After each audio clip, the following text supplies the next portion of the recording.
Being a teen idol in the 1950s, you had a lot of competition.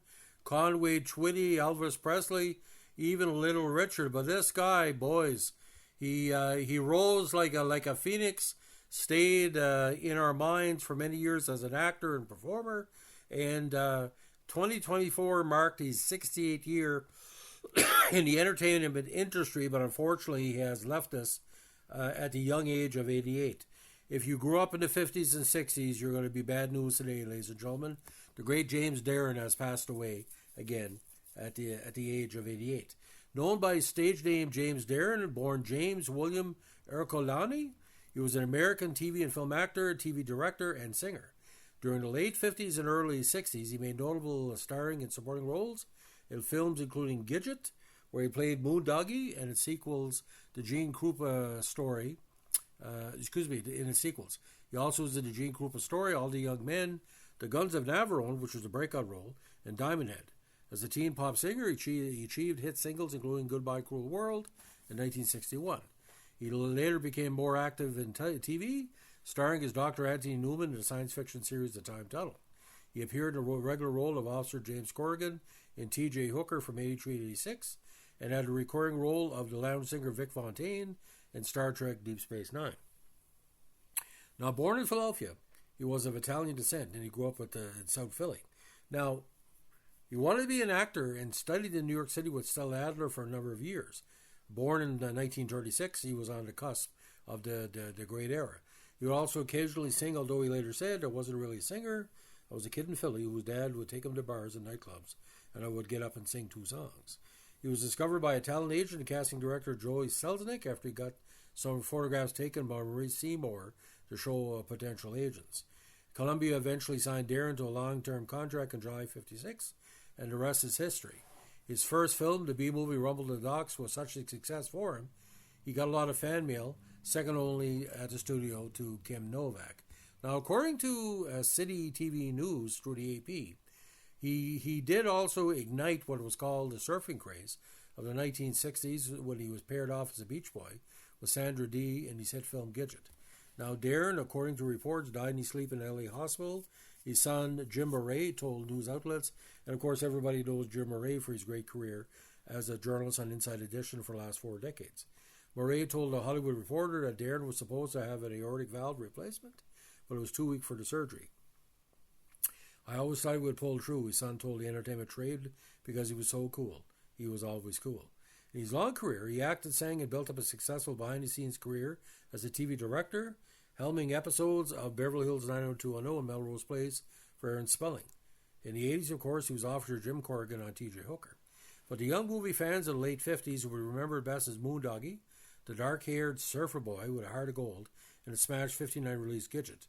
Dee starred as the title character, a spunky Southern Californian who hits the beach and eventually falls in love with Moondoggie. I was in love with Sandra, Darren later recalled. I thought she was absolutely perfect as Gidget. She had tremendous charm. The film was based on a novel that a California man, Frederick Kohner, had written about his own teenage daughter and helped spur interest in surfing, one that influenced pop music, slang, and even fashion. Of course, the surfer craze led to the Beach Boys and all the beach party movies with Annette and Paul Anka and all the great singers. And, of course, Tab Hunter. For Darren, his success with teen fans led to a recording contract, as it did with many young actors at the time, again including Hunter and Funicello. 2 of Darren's singles, Goodbye Cruel World and Her Royal Majesty, reached the top 10 of the Billboard Hot 100. Goodbye Cruel World also appeared in Steven Spielberg's 2002 semi-autobiographical film, The Fablemans. Other singles included Gidget and Angel Face. Darren was the only Gidget cast member who appeared in both the sequels. 61's Gidget Goes Hawaii and 63 Gidget Goes to Rome. Dee was replaced by Deborah Wally in the second film and Sidney Carroll in the third. Gidget later became a TV show launching the career of Sally Field. They had me under contract. He said I was a prisoner.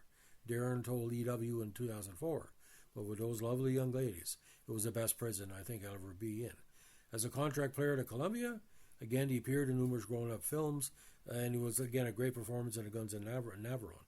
Now in the mid-60s, when Darren appeared in For Those Who Think Young and A Lively Set, his big screen acting career was almost over. He appeared in just a handful of movies after the 60s ended, last appearing in 2027's Lucky, directed by John Carroll Lynch.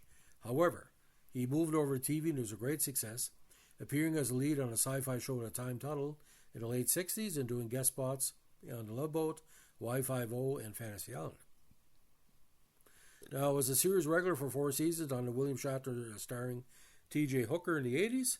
While appearing in the show, we noticed that no director was listening for an upcoming sequence and asked if he could try out for it.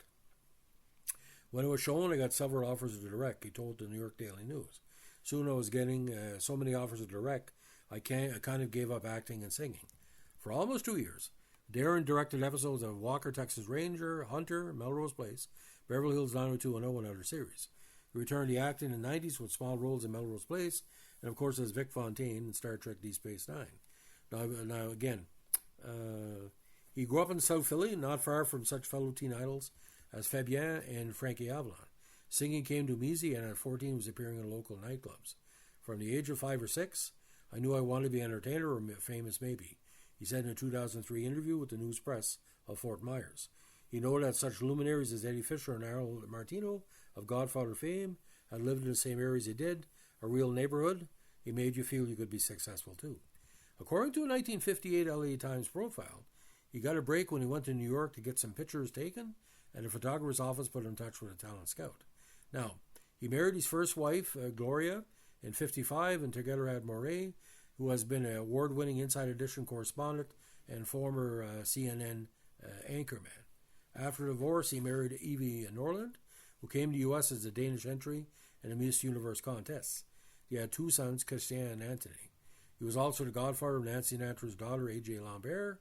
Sinatra, his For Those Who Think Young co-star, posted a Hollywood Reporter obituary on her ex-page with a broken heart emoji. Now, what I will remember most about James Darren, ladies and gentlemen, he was a thinking man, sex symbol. Not to say he was comparable to George Clooney or Brad Pitt or people like that, but at the time, ladies and gentlemen, he was a well put together actor. He could do any type of part. He could action or comedy. He will be greatly, greatly missed.